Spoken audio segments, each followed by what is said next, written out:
Can you tell me a story? Sure. Once upon a time, a mom needed a new car. Was she brave? She was tired, mostly. But she went to Carvana.com and found a great car at a great price. No secret treasure map required. Did she have to fight a dragon? Nope, she bought it 100% online. From her bed, actually. Was it scary? Honey, it was as unscary as car buying could be. Did the car have a sunroof? It did, actually. Okay, good story. Car buying you'll want to tell stories about. Buy your car today on Carvana. Delivery fees may apply. Welcome to Post Games, a podcast about how and why we love video games.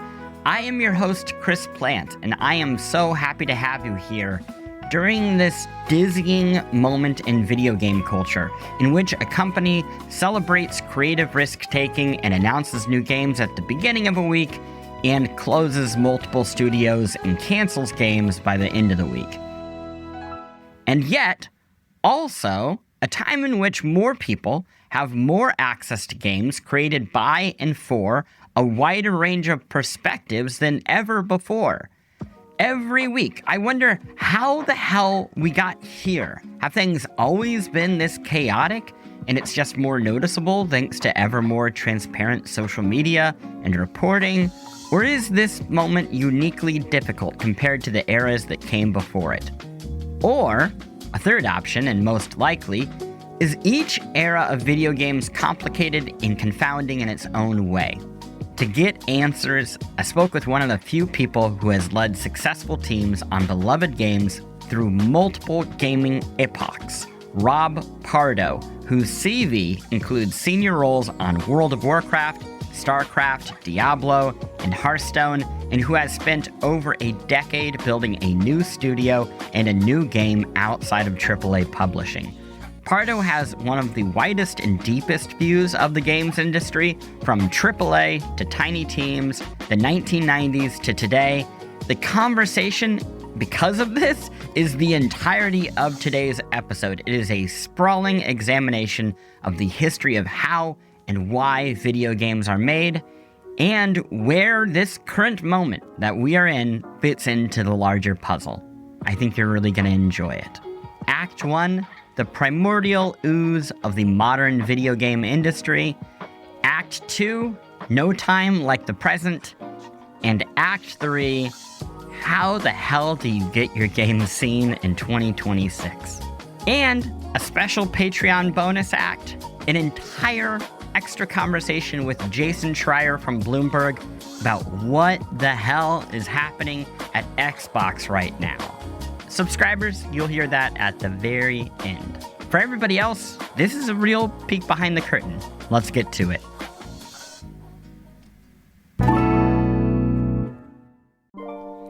Elevate your gaming performance with Alienware Days of Deals, happening now and bringing you tremendous savings on the gear you need to game. Buy any Alienware PC and get 50% off on the AW2725QF gaming monitor. That is a final price of $249.99. Take your gameplay to the next level with the Area 51 desktop, Alienware Aurora 16 laptop, and the Alienware 15. These gaming laptops feature Intel Core Ultra processors to deliver serious speed, fluid graphics, and total reliability. Whether you play competitively or just want the best visuals, these systems give you the advantage. You can also find great offers on displays, keyboards, and mice to complete your setup. Do not miss this chance to upgrade your gaming experience for less. Head over to alienware.com/deals today and claim your gear before these offers end on June 28th. Upgrade your game at alienware.com/deals. Summer always changes how I get dressed. I want pieces that feel lighter and more breathable, things that are easy but still put together. That's why I keep coming back to Quince. They focus on high-quality essentials that feel and look amazing. Think breathable linen and soft organic cotton, well-made basics but without the luxury markup. It's that rare balance where everything feels elevated but still, effortless. Quince European linen pants and shirts are the perfect warm weather upgrade to add to your rotation, starting at just $34. Their tees are soft and easy to wear, and their lightweight cotton sweaters are perfect for cooler summer nights. Everything at Quince is priced 50 to 80% less than similar brands. They work directly with ethical factories and cut out the middlemen, so you're paying for quality, not brand markup. Quince goes way beyond clothing, custom, upholstered sofas, ceramic cookware, premium bedding. It is the kind of brand you end up recommending to everyone for everything. Now, what am I using this summer? You know I am sticking with that 100% European linen, relaxed short sleeve shirt.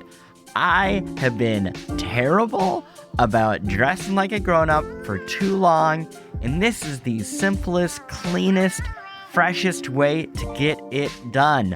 No more just living exclusively in graphic tee world. I have upgraded, my friends, and I think that you'll want to do the same. Elevate your summer wardrobe. Go to quince.com/postgames for free shipping on your order and 365-day returns. Now available in Canada too. That is QUINCE.com/postgames for free shipping and 365-day returns. Quince.com/postgames. Today's guest is Rob Pardo, who has been leading video game companies for longer than I've been covering them, and I, my friends, am no spring chicken. In 1997, Pardo joined a promising California-based video game developer named Blizzard to work on their growing real-time strategy games, Warcraft and Starcraft. Over the following 17 years, Blizzard would become one of the most powerful and influential game studios in history, helping to pioneer esports, MMORPGs, and hero shooters, and succeeding with a variety of business models from monthly subscriptions to paid expansions to free-to-play. Pardo's career would rise in parallel, culminating with his role as the company's chief creative officer. In 2014, Pardo resigned from Blizzard, and 2 years later, with a reported $25 million of investment from venture capital Andreessen Horowitz, game publisher Riot Games, and a round of smaller investments from individuals like former EA and Unity CEO John Riccitiello, Pardo founded Bonfire Games. Years would be spent first building the studio and then the team, and eventually their first game, which is coming out pretty soon, Archeron. At the beginning of this year, Wesley LeBlanc at Game Informer went hands-on with the title, and his explanation gets at the game's mix of the familiar and the unfamiliar. LeBlanc writes, Archeron is a battle royale, stay with me, but that's the least interesting aspect of it. It is also an isometric PvP action game that feels like a shooter with Hades-like elements. I know this is a barrage of fancy words and descriptors, and the honest truth is that Archeron is such a unique mix of mechanics that it feels easiest to introduce it like that. Archeron puts 15 teams of 3 players against each other in a dark fantasy tower. The winner is the last team standing on the top floor. Friends, I love some good games writing. Ahead of Archeron's release, I wanted to speak with Pardo not just about the past decade of Bonfire, not just about Archeron, but the past 30 years of the video game industry.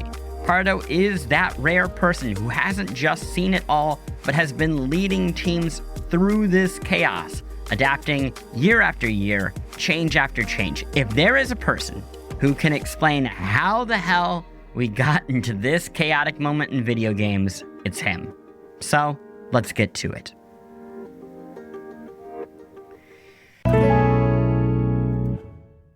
A lot of people who are listening to the show, they're keenly aware of how absolutely bizarre the modern video game industry is. There are, and this will make you feel old, and it will make me feel old, people listening to this show who have never bought a boxed copy of a video game. So to lay the base for us of how the video game industry, specifically the AAA and AA industry, has changed over the past 40 years, 30 years, let's go with that.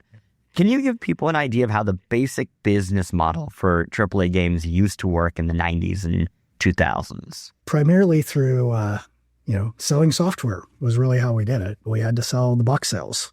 So like when I came into Blizzard, it was during the StarCraft 1 development. And, you'd go to probably at the time like a Software, etc., or a Babbage's to buy a copy of StarCraft on the shelf. How big was the team that was making this? Because again, you think of a box copy of a game now, box copy implies scale, Grand Theft Auto type of stuff, huge teams. How big was a team for a game like StarCraft? So there's different pieces of the team, right? So the development team, which is usually when people ask for team size, was around, I think, 27 people or so, 27 developers. But then there's also kind of the operation that happens outside of that, which we'd have a QA department. There's also going to be the operations, which is going to go out and press the CDs. And then, I know that these are all very basic questions, but again, hopefully it's helping lay a foundation. But how did players become aware of a game in the 90s? I would say, it's so interesting. So it's so long ago. So I'll probably start messing up time periods. But I want to say the primary way was still largely through magazines, because the internet wasn't really out yet. Because BattleNet came out right before I joined Blizzard with Diablo, but the internet wasn't really a thing. So it was mainly through magazines. Yeah. So what is so interesting to me about your career at Blizzard is it spans 17 years from the kind of mid-late 90s up into the early 2010s. And the industry changes so much during that. And this idea of you read a magazine, you see a game you want, you go to Babbage's, you buy it. That changes so much. So what were you seeing from the inside during that time? Well, I guess it depends on what time are we talking about. Yeah. Because honestly, kind of each game, there's always things that were changing. That's why I even use BattleNet, I think, is interesting, because that got launched with Diablo. And I was actually my previous company before I joined Blizzard. So that started changing things a bit of how people experience games, especially multiplayer games. And then, you just kind of slowly go through the history of where it's eventually became possible to digitally distribute games and content, So it's just, I think it was from a distribution point of view, some of it just was inevitable because it just came with the technology, I think. Each kind of step change, it really kind of changed the players of how games got made and published. That word inevitable is interesting because Blizzard is known for having these box games in the 90s. It is especially known for having a subscription model before many people. It was not the first, but it was definitely one of the early ones. And yet, while a lot of people were trying to kind of copy that, I guess would be the generous way of putting it, Blizzard was not repeating its own revenue models over and over and over again. Why was that? Why would you not say, we have WoW, we're going to do 3 more of those, which feels like a very modern approach to having a hit? Blizzard was, I think, fortunate because they had gone through a few different eras. And again, some of this predates me, but they started a bit work for hire and then started doing some original projects for consoles back in the day, and then really became much more prominent on PC games. And with World of Warcraft, really the whole bet on the subscription model was it was the first time we're really going to run a live service game. So that was going to be a big change in our organization and support, because we're going to have servers, and back then it also was like bare metal. There was no cloud yet. So we actually had to go and have servers and data centers eventually all across the world. So it was going to be a very expensive operation. So we just knew there was going to be no way we could do it through a traditional box model. But, we were scared at the time of whether or not enough players would pay $15 a month for a subscription. So that was kind of the era. And then why we didn't go back to that in the future was really because every game, I think, has to have its own unique business model that makes sense. We still wanted to do, advance our other games, like we're going to do a StarCraft 2 and a Diablo 3. Really didn't make sense to turn those into full-on live service games. When did you notice it had gotten this big and gotten, I think, kind of what we think of as modern AAA gaming? Because like you said early on, you start and the game is 27 people with support systems. How big was a team towards the end of your time? What's interesting is that, again, depending on the definition you mean of team, the game teams always remain somewhat small for the growth of the industry, at least. Like the World of Warcraft team we shipped was around 60 developers. Now, that definitely does not include all the operations. Like we had a cinematics group, we had a BattleNet group. Each of those groups were sizable, but the game teams generally stayed in that 60 to 70 range all the way through when I was there. I left shortly before Overwatch launched, and that was a 65-person team as well. Well, I guess to put that question on its head, when did you realize it had gotten so big that you needed all the other stuff, that you needed the cinematics, that you need all of these things, that it is now a bit more of like a machine that you are piecing together? Honestly, a lot of those things happen very organically. Like the cinematics department really grew out of, I want to say, like kind of early Warcraft 2, but especially StarCraft era. There was a number of artists that were getting really excited about full motion video, which was kind of a new thing back then. And we weren't even making them at first for marketing reasons. It was just another way to add value to the game and to the story. But those artists and the people in that department, were so passionate about it, and they really drove it forward and became kind of an industry standard at one point. It was kind of the same thing with BattleNet. We had BattleNet really early where it was like 2 or 3 engineers. And then as the games grew and the needs grew, BattleNet grew. The area where I think we had explosive growth was really all the support of World of Warcraft, because we made the decision to do 24/7 in-house customer service, and we started having global operations.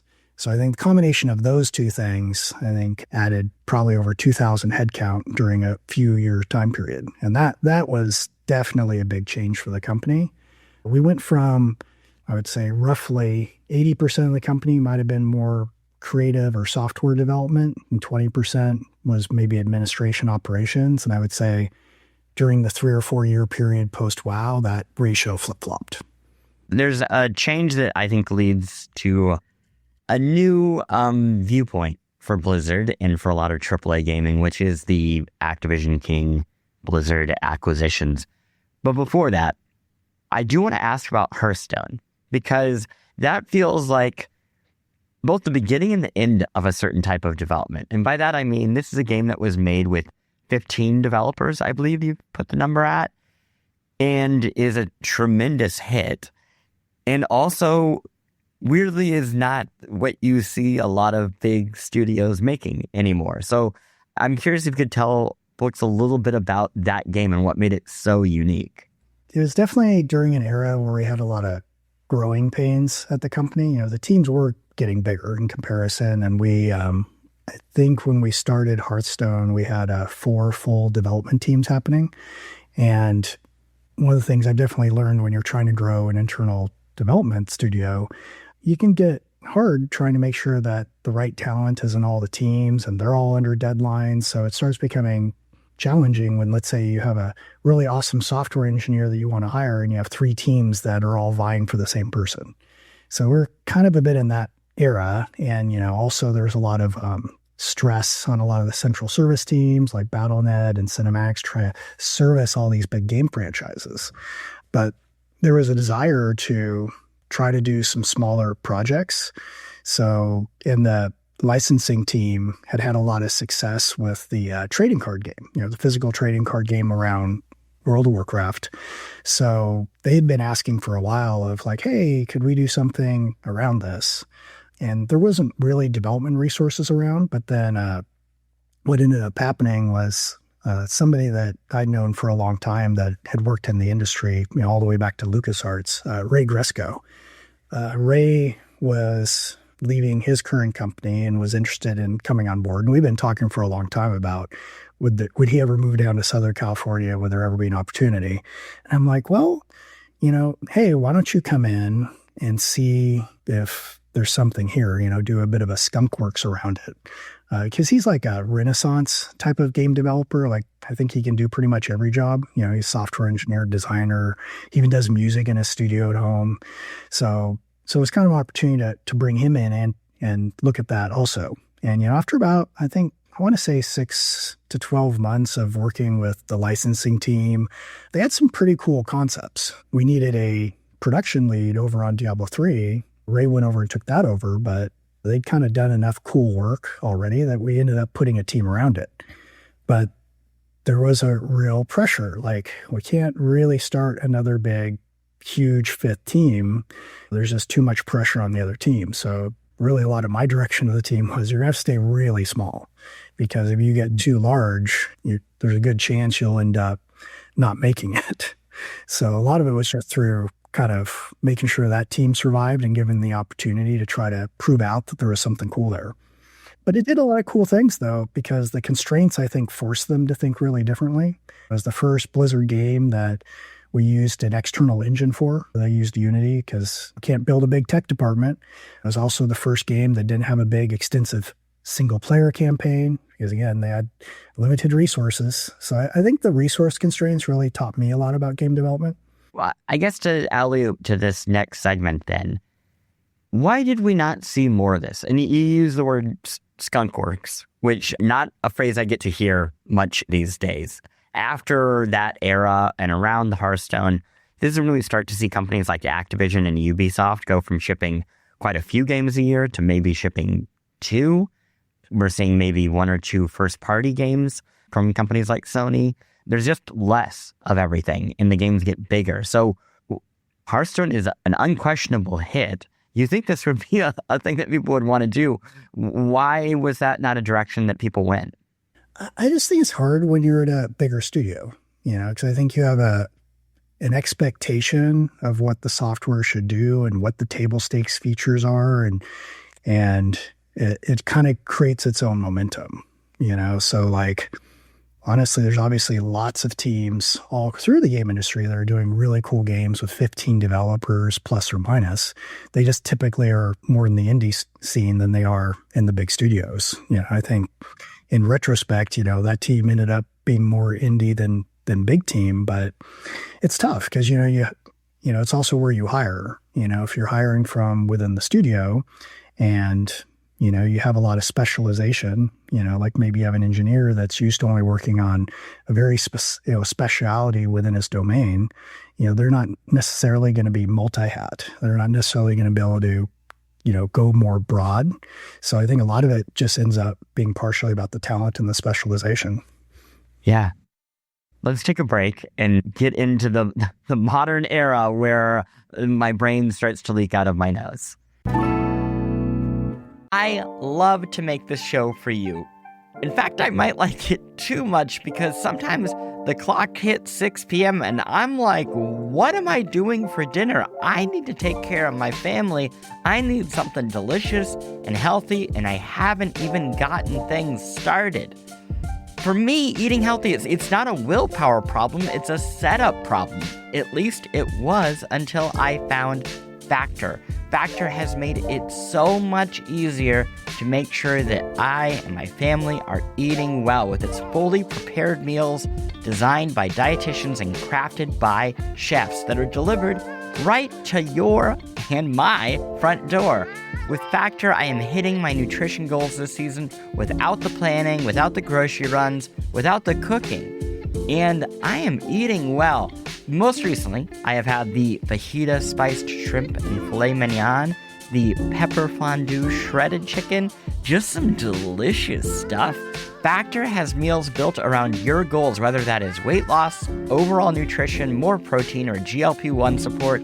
For strength and workout recovery, check out Factor's Muscle Pro collection. Factor's food is fresh, never frozen, over 100 rotating weekly meals, including globally inspired flavors like Mediterranean and Asian, so there's always something new to look forward to. It's ready in 2 minutes. Factor shops, preps, cooks, and delivers straight to your door, so you have more time for everything you love this spring, and I have more time to make you this show, and also to spend time with my family, which I love y'all, but I love them the most. I enjoy Factor. I enjoy that it tastes good, and I think that you will too. Head to factormeals.com/postgames50 off and use code postgames50 off to get 50% off and free daily greens per box with new subscription only while supplies last until September 27th, 2026. So I mentioned that I think of Blizzard, Activision, King, these mergers and acquisitions as a pivotal moment for where the industry began to change. I think the mega group that is now that under the Microsoft banner only further extends that comparison. Why have we seen so much consolidation over the last decade? This is probably where, people that are much stronger, like business executives, will probably have a more thoughtful answer. But I think what you generally see when industries mature, though, is consolidation. We're just, I think, younger than, let's say, you might see something like other film and media. But certainly, when you look at film and media and you look at all the extreme consolidation that happens, we're just behind it. You get to a certain amount of scale where, you can distribute the software, you can market really well, you have the global operations. But if you want to continue to grow, because oftentimes that's what investors really want to see, it's hard to do meaningful growth unless you do mergers and consolidation. You went the opposite route. I guess opposite's maybe not the quite word, but went a very different direction, which is you leave Blizzard, you go on to found Bonfire Studios in 2015. And something that I was hoping that we will end up kind of showing to listeners over the course of this episode is how the games industry always can feel as if it is in crisis, and it can be changing every single year. So when you founded Bonfire Studios, how did you fund it at that point? And when we started Bonfire, I wasn't one of the founders of Blizzard, so I had to go out and learn a lot. I think I've been fortunate that, I'd been kind of building a network and had a lot of friends that were entrepreneurs. So they had kind of given me a lot of advice on different ways to approach it. And, I think the fundamental thing that we wanted to do was to try to fund it through investment rather than through doing a publishing deal up front. And the reason for that is, we really wanted to be able to be independent and drive our own destiny. So I started talking to a lot of people that are more in the venture capital space. I also did talk to some larger game studios, but more for investment than for publishing. And it was interesting because it was before all the gaming funds and the big gold rush of investment happened. So a lot of the people we talked to in the institutional investment side, they didn't get a lot of game pitches. So, but I think due to kind of some of my founding team and reputation, I was able to get Andreessen Horowitz to be one of our co-leads, and then also Riot Games. And we had a long-time relationship with Brandon Bett and Mark Merrill. That was how we did the initial funding. And we really wanted to have the two co-leads because we wanted to have the institutional investor because they were going to be so plugged into kind of the startup scene and be able to help us in a variety of ways. And then having Riot as one of our early investors was great because they're actually in games. And we weren't going to be able to have like a HR department or, let's say, a finance department. So be able to go up there every so often and ask the advice of their different teams and departments was super valuable. You mentioned the gold rush. For people who are not familiar with games funding, 2015, that's 11 years ago. Doesn't seem like that long. We have lived multiple funding life cycles between then and now. So what is the gold rush and what would you be facing today if you were trying to open Bonfire right now? I think one of the things that just happens with investment capital is there's always like a trend or something that, the money is trying to chase. And I think it's obvious right now it's AI. Whenever you hear about big investment rounds or companies are in IPO, it's AI. What used to be crypto, there's always like kind of that new fad. And I think what happened, again, I'm probably getting my years wrong, but I want to say is right around 2018, 19, somewhere in there, it was starting to happen. I think a lot of investors started getting excited about games, and I think a lot of it was because there have been so many long-term live service games now that were really successful. Like League of Legends, mobile was becoming really big. Supercell had all this success. Because before that, go back to the box model. The box model isn't really a great investment for investors because for a company to be successful, they have to keep on repeating the hit train. So it's hard to build like this long listing value from a P&L standpoint. But if you look at, let's say, live service games, World of Warcraft, League of Legends, Fortnite, those actually pair really well with what institutional investors want, which is they want a steady business that grows year over year and can turn into a really valuable business that can eventually get acquired or go IPO or something like that. So I think that's what triggered it all. Do you think that is responsible for a lot of the changes that we have seen across the industry? Because what you're describing, yes, that makes me think, people want to make more Fortnites or they want more Candy Crushes that can guarantee a certain amount of return. But also I think of things like Game Pass. That sounds like an industry-wide phenomenon of how do we create predictable revenue, basically? Yeah, definitely any big company's going to do that. I guess what is more separating is why did all this investment capital suddenly pour into the game industry? And I think that was really driven by just seeing some of these games could do over a 10-year period. But then if you're talking about, let's say, the EAs or the Microsofts or the Activisions of the world, yeah, they're trying to do the same thing, right? Which is how do we grow our company year over year? And different companies have taken different strategies. So with Microsoft, they had the idea they really want to pursue Game Pass and be the Netflix of games. And if you look at, let's say, Activision, they had the whole concept of we want to build these really big franchises and have them come out annually. That was their strategy. So back to the investors then, what do they discover? That it turns out it's hard to make a Fortnite? Why are people not getting investment in games right now? I think if you want to pitch a live service game, you can make an awesome pitch deck. It's very easy to make a pitch deck that sounds like you're going to make this really awesome game and you can pencil out what the growth's going to look like, but making them is incredibly hard, and I think investment was very excited to, fund all these studios and hoping that one of them in their portfolio was going to turn into the next Fortnite. But I think what turned out happening is, it's incredibly hard to make the next Fortnite or the next World of Warcraft. And I think a lot of those investments didn't work out. So when that happens, kind of the investment fad turns someplace else. Let's talk about where it turns, because what I feel like I am seeing now, and I'm curious if what you're seeing amongst your peers, is people are so struggling to get investment and funding for their games that they are often being asked to chase whatever the new thing is. So maybe that is crypto, maybe that is NFTs, it is blockchain. I am waiting for prediction market video games. I hate to even say the words out loud lest I make it real, but are you seeing in the field investment influencing the types of games that get made? That's definitely happened. To go back to just the bubble dynamic, though, the thing that I think was really sad and a real bummer was all this money came in, but a lot of the studios weren't able to make a game just on that first funding round. So what ended up happening is when a studio is, let's say, midway through development and now the fad's gone someplace else, then your choices get really slim pretty fast. Either you got to maybe get a publishing deal, or if you do get an investment deal, the investors may not actually believe in games anymore. So they may be like, well, I can fund you, but only for doing a crypto game. But you're in a rock and a hard place at that point. What do?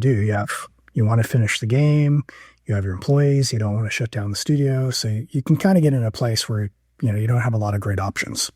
Let's go back to your studio because, how do I put this politely? How the hell do you do it? You've been growing the studio over a decade, which is not a short amount of time for investors. Andreessen Horowitz expects to make money. They're not a charity by any stretch of the imagination, and they've been very successful because of that. Let me put it this way. You made the choice not to work directly for a publisher, which means that you're free of certain creative decisions, but you do have to keep your investors happy. So how have you managed to do that so far? I mean, honestly, I think we're incredibly fortunate because the investors that invested in us were very long-term thinkers as well.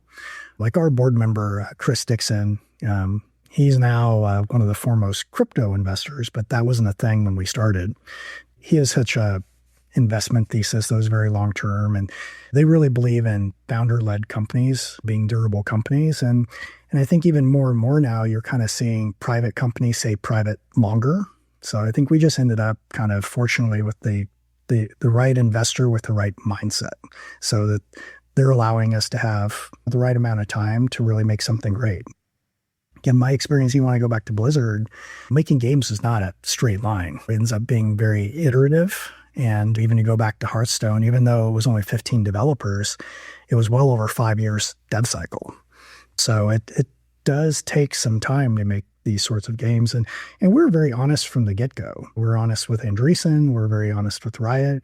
It's one of the things I think we're fortunate with Riot as well, because they also struggle with getting games out on a short timeline. So again, I think they're patient and understanding and supportive. You have advocated for this idea that your team and game developers in general should be chasing what interests them and not just what interests the player. And your game is playing with popular genres, and it is also doing its own thing. So how do you, as the boss, balance that when you're talking to the team of, here is what we know is going to excite players, this is what entices people, and here is what is in there because we know it is great. We know it is, as a piece of design or artwork, beautiful and interesting and new? I think that's a very complicated question. And I think it's what often happens when quotes go out there is, just it's the one quote and it makes it sound like, oh, it's only this. Like making entertainment or games that, is going to really delight people and sell a lot of copies if you want to go there. I mean, it's creative. So you need to have a really talented creative team do it. And there are certainly companies that I think are successful doing, let's say, more of the outside-in approach, which is, hey, we're going to analyze the market, really understand player motivations, and then make a game that's going to now be better than the other games in that play pattern or genre. That's just never been, I think, my approach or my team's approach. But that doesn't mean it's just, hey, let's just go up, make some game that we think is really cool and not really think about these other things. I mean, you have to be very player focused. And I think it's more, even when we were figuring out what was going to be our first game, we had like some product values we thought would be important. We had some scope things that we thought would be important. But as far as like what was, let's say the creative or some of the game mechanics, it's almost like we create the constraints and then we'd like come up with all these different ideas. One of the things I talked about in the GDC talk was this idea that we did all these like quick pitches, which are like 35 game seeds. And then we whittled it down to like a top 7 ideas that then we turned into these longer pitch decks. And with each of those, the rule was, hey, if we think this is going to be an awesome game that's going to do really well, let's make sure we fall in love with it day one. And then, so it's more about that. It's just, I think if you have to be smart and still try to make things that you think are going to broadly appeal. I just think too many people think they can predict that really well. It's like, I don't know, like one example would be, oh, you need to make a game that's for teens, or it's got to have like Fortnite artwork because then it could appeal to everybody.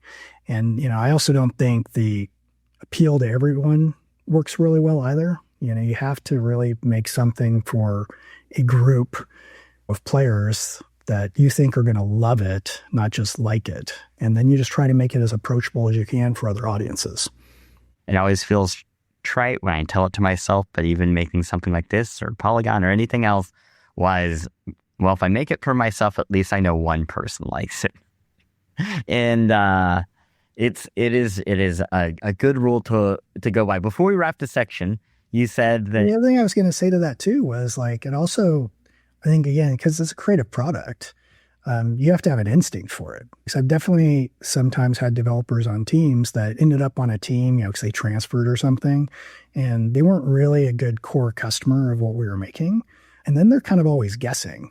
They're just like, well, I think players are going to like this or like that.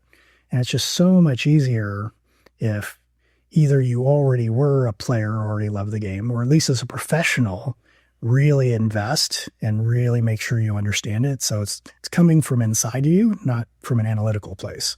Before we wrap this section, you said the thing about a quote is it can be flattened the second it is out there. I am thinking of great quotes like, a delayed game is eventually good, but a rush game is forever bad. That is not attributed to you. It is misattributed to Shigeru Miyamoto. I don't think it actually belongs to anybody. But you have a quote that is similar, that is new, that I think is going to last a long time, whether you like it or not, which is, the game team is more valuable than the game itself. And because, you're right, that can be flattened. I would love for you to unpack that a little bit for it, because it is a really interesting and I think a really complicated quote. Yeah, so I think a lot of this just comes from my experience at Blizzard. And as we grew over time, it's like, I can even, so there's a few ways I can talk about it. One is like the team that I was on eventually became called Team 1 once we had more teams, because we had Team 2, eventually Team 3. But, like a lot of the core members on Team 1 made several games together. So each time we went on to a new project, all that kind of teamwork and collaboration and knowing how to complete each other's sentences and how to work together and the trust, it kind of compounds. I could compare almost to like a sports team if you want to go there, right? It's like when it's just, you kind of get into each other's rhythms, and it just gets easier and easier to make things. So that's like one reason. But I think the thing I was trying to speak to more generally at GDC was, if you've gone on that really long journey and you have that success where you make a game that either wins awards or players around the world love it, or it's a phenomenon, or whatever you want to say, but a game that really does well and you're really proud of, it's very easy, I think, for businesses to look at it as, okay, now we have this franchise and the business is the really important thing. How do we now just grow that business? And a lot of the tactics usually end up, well, we just want more. So let's make the team bigger. Let's add more features. Again, it makes sense from a business point of view, but if you do those things, you're probably going to lose all that core team and nucleus that it took, 5 years of them working together to finally complete each other's sentences. And oftentimes, I'll go back to the box model thing again. Generally, if you have that same team, right about the time that you ship the game is when they've gotten really good at making that game. So you really don't want to lose that team, because they're ultimately going to do much better with doing it.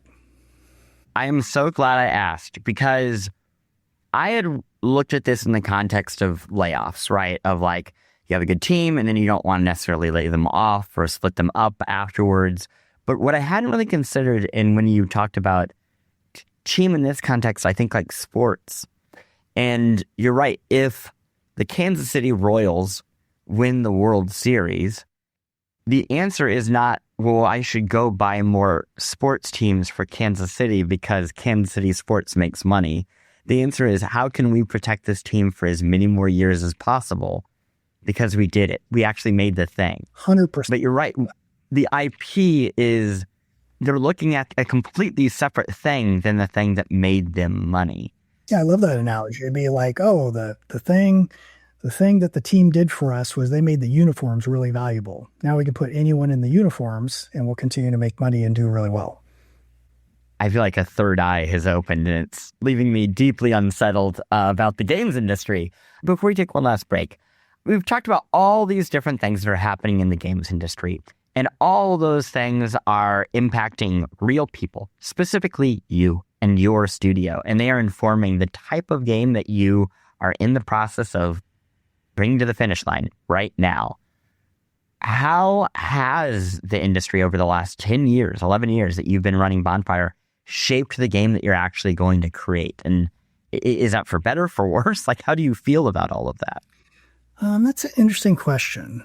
I would say from a purely creative point of view, it hasn't affected us much. And I think it's because it's really interesting, actually, because when we first came up with the concept and we started making it, we were worried that other studios were going to do something similar because it seemed like a really simple idea. So there was fear early on, like, oh no, someone's going to beat us out with kind of this game concept. But it ended up not happening. Just the game industry went in different directions. So I think from a creative point of view, it hasn't affected us much. If anything, we've been, fortunate that, we've been able to go slow enough to get this thing done. The thing that's probably affected us more is just all the changing ways of publishing and how to get awareness with people. Like that's because now that we're self-publishing, that's probably more where the strain is. Like, how do we get players to notice this? There's so hard to get players' attention. And now everything's distributed through platforms where you can't reach players directly. Like back when I was at Blizzard, it was way easier because we had Battle.net. We already had a huge Blizzard community. We had people that come to BlizzCon. So that's probably more where the stress comes in. That is actually a perfect throw to the next section. So let's take one last break and then we'll come right back to it.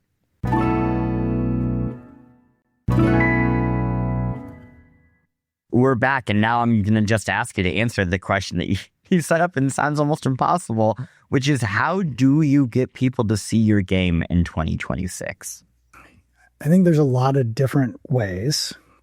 But, the typical ones are all the marketing strategies. Like I think more than ever now, creators and influencers are a huge part of how games get noticed. Whether or not you're going to somebody that already has a big following and you're asking them or paying them to play your game, or, there's lots of up and coming creators and influencers that maybe are just players at first, but then they want to start making content and help the community grow. So I think that's a major one. I think it's all the typical marketing activities. It's whether or not going to like an Xbox showcase or the Game Awards or those sorts of opportunities. Now, those usually end up being way more expensive though, but there's opportunities there. And I think there's also just the things that come up on the platforms, like either on trying to get people to notice you on Steam or things like that. But I think that's the hardest these days because discoverability is really hard. And I think the biggest thing you just have to take on is you have to kind of realize more than ever that you are a full-blown developer, publisher, marketing agency all in one. And I think that's really new and one of the things that's the hardest now for anyone who wants to be an independent game studio.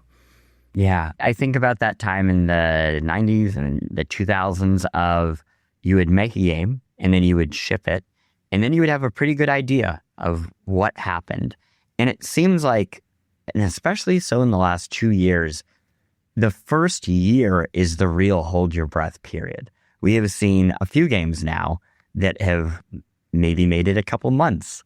We've seen big games like Marathon where who knows if it is doing good or bad or what good or bad even is, other than a few people internally who are making that decision. How do you think about the first year for a game like yours? And kind of how do you prepare creatively for that? How do you prepare, I guess, mentally and prepare your team? Many of us have made other live service games, obviously World of Warcraft for me, but even before that, we were doing expansion sets. So I think the good thing for us is, we have a lot of experience with, hey, we know players are going to really want to continue to get updates. So we've already been working on content for I think we're even starting to look at close to year 2 content now. So we have a really great roadmap and kind of, we're not making a narrative game exactly, but, we kind of have our season narrative and things like that are already mapped out. So on that side, I feel pretty good. I do think we have some people on the team that haven't done live service before. So I think one of the things we're trying to do prepare is we're already doing lots of play testing, so people can already kind of come in and play test the game a couple days a week.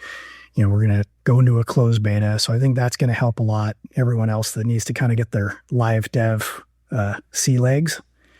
The really tough thing though, especially for competitive game right now in the market, is there's just a lot of skepticism of new competitive games. I think we've seen it with, games like Highguard or Supervive, which, by all accounts were good games, but they really didn't get a second chance, so to speak. So I think that's the really tough thing ahead for competitive games, because for a competitive game to succeed, you need enough players so that matchmaking really works well. And if you don't get enough players that are playing all the time, and then suddenly really good players when you're playing against new players, which just kind of accelerates people want to churn out of the game and try something new, and then you kind of end up in the death spiral. So I think that's the really scary thing for games like us. It sounds like a first impression is more important than ever, but also maybe establishing what the first impression is. And by that, I mean very clear messaging of this is alpha, this is beta. If you want to hop in now, this is when to hop in. I mean, setting player expectations has always been critical. Like, it's really important that players know what to expect with a feature or with the quality level of the game. So yeah, we definitely are always thinking about that and trying to make sure we do the best we can. I think the thing that's really tough for us in particular, though, is our game kind of has a unique combat model. But then when people look at it, it looks like other games that they've played, but it plays really different. And even when people put their hands on the controls, it can be a little jarring at first because, again, it's like unfamiliar. So people like complain at first, oh, the camera's too claustrophobic, I want to pull it out. So it has a little bit of kind of that first impression of a taste that you haven't tasted before. And you're like, I don't know if I like this.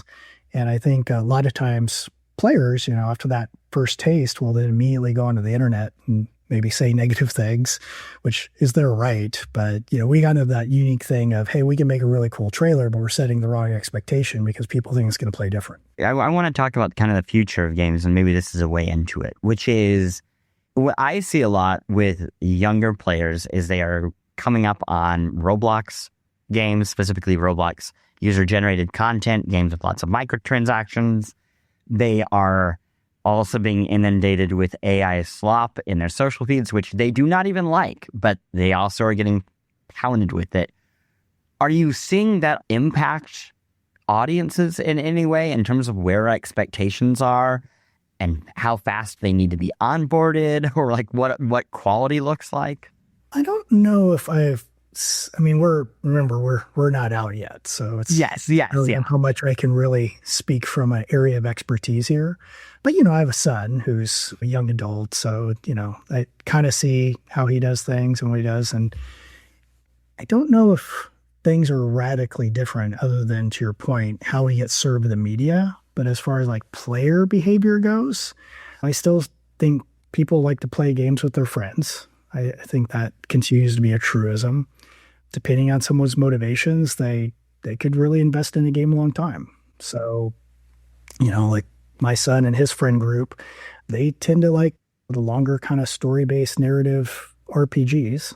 So they can still invest deep, which, again, you might think, oh, all they want to do is play Roblox. But I think there's lots of different behaviors out there. I think some players like that sort of game experience. Some want to really invest deeply. Some like multiplayer experiences. It sounds like you're not especially worried about the players in the future.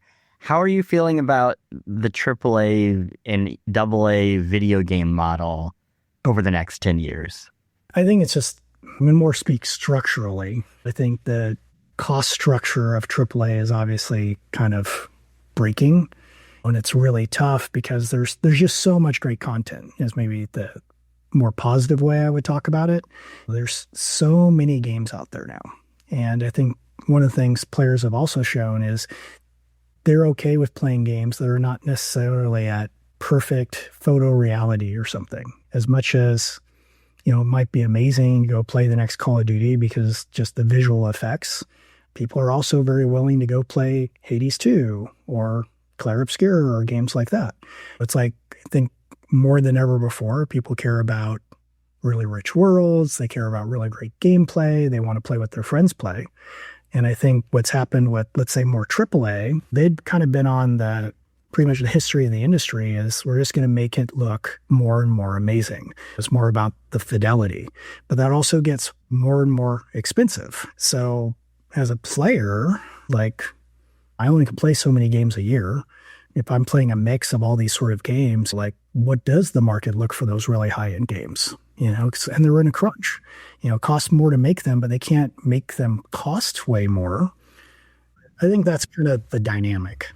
To kind of wrap everything up, there's a part of me that wants to ask that, like, what does it look like for your game to succeed? And I have an idea of that. It would be great if you made a lot of money and continued to make money for many years to come. But what do you want video games to look like in 5 or 10 years? You know, you have been in the industry for quite a long time. What's a best case scenario look like for you? I mean, it's very simple. Like, I'm talking from my perspective in Bonfire. We just want to do well enough. So, I mean, my development team loves making Archeron, and they already have ideas for, again, year 2, year 3. So I think we just want to be successful enough so the dev team can keep making the game and keep having a job and doing what they love doing. I think that's the fundamental baseline. Would it be nice if, we made tons of money or a phenomenon? Yeah, of course, that would always be nice. It'd be great if everyone could suddenly afford to buy really nice houses and those types of things. But I think it's really, we have a studio of really awesome, passionate game developers, and this is what they've picked kind of for their career and their profession. And they're doing it from a place of passion and a place of wanting to delight players and make new worlds and new gameplay. So I think that's really what success would look like. I love it. Rob, where should people go if they want to learn more about Archeron? How soon can they play at least the beta? I mean, you can go to the website now and sign up for playtesting. So we already have that open on the website, archeron.com. And we've been doing some playtesting, but we're very much in the pre-beta state. So right now, the game definitely has some performance challenges that we're working through. The beta itself, I think we're going to do that sometime during the summer. So if people sign up, then probably sometime over the summer, we'll start up the beta. Rob, thank you so much for doing this. This was really a pleasure. Cool. Yeah, it was really great chatting with you too. It was a fun conversation. Thanks, Chris. Welcome to the Patreon bonus section. This is where we split. Patreon subscribers, you get a big extra, almost like an extra episode conversation with Bloomberg's Jason Schreier, known widely as one of the most productive and best reporters in video games media. I wanted to talk to Jason about what is going on at Xbox, and more broadly, how did decisions that date back to 2013 and the launch of the Xbox One lead to what is happening now, today? Because companies this big, they take years, sometimes a decade, to maneuver. And what's happening right now is a result of all of those decisions, compounded with, in my opinion, some hastily bits of course correction.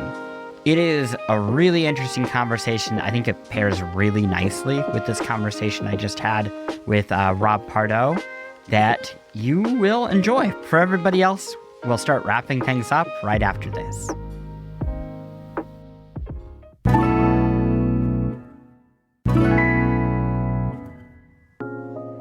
Friends, we did it. We have a clear idea of how we got to this point in video games. Now, how the hell do we get past it?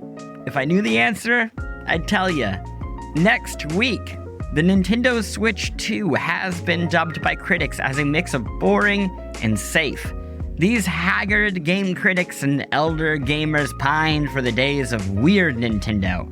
But what exactly is Weird Nintendo? And should we reconsider just how safe the Switch 2 era is, when this year alone includes Tomodachi Life, Rhythm Heaven, a WarioWare-style smartphone app, and a Pokemon game set in a world without humans?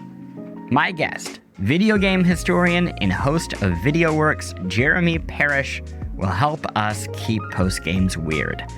Until then, a reminder, post-game supporters get the show and the newsletter early on Fridays at 5 p.m. Eastern at the latest, usually bright and early Friday mornings before y'all are even awake. They also get extra acts and bonus materials. This week, Patreon listeners got an entire extra conversation with Bloomberg's Jason Schreier about what the hell is going on at Xbox.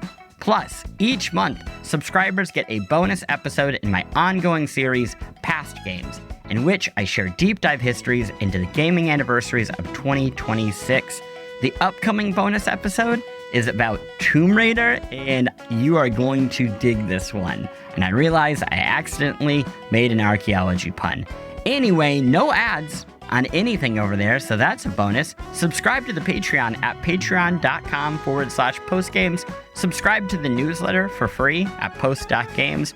Postgames logo by James Bareham, theme by Mark Sparling, and a special thank you to this week's guest, Rob Pardo, CEO of Bonfire Studios, and Jason Schreier from Bloomberg. Like the show, leave a review on Apple or Spotify, or share the show with a friend. I'll see you next week.